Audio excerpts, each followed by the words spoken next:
Hello, welcome to another edition of The Money Engineer. So today we shall be looking at where all our money actually goes. First, we need to understand all our sources of income, and then we compare them to all our expenses.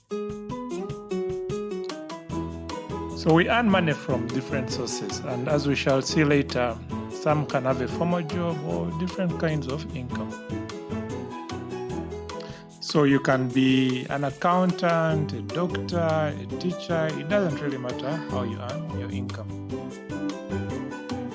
So you might own a business, a restaurant, a cafe, a bookshop, a store, or something else. And you could have several investments where you're earning interest or dividends or some other profits.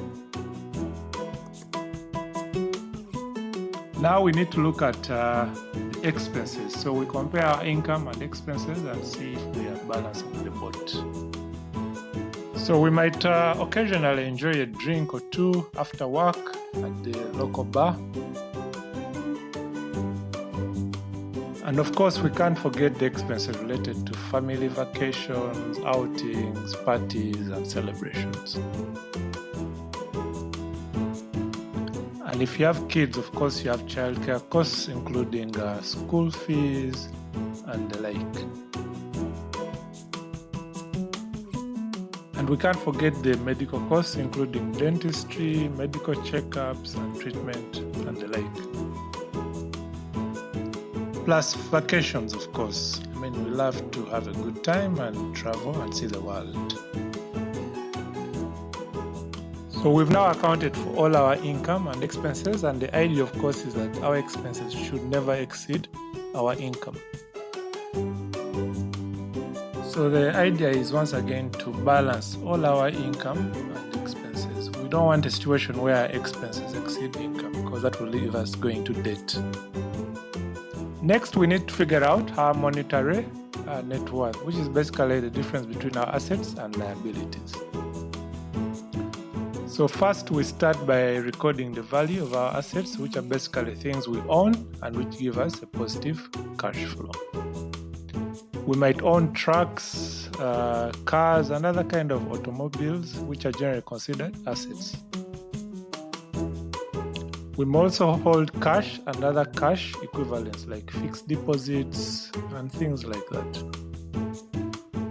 We may own property, rentals, homes, buildings. All these are assets we can hold. And we might own businesses. You could own a garage, you could own a cafe, restaurant. All these are assets. And now we need to look at the liabilities. This is basically money we owe to other people. Typically, we hold credit card debt, different types of credit cards. And we may also have a mortgage, which is typically the largest debt we hold. Once again, the idea is to balance our assets and liabilities. We want our assets to exceed liabilities, and the difference is your net worth.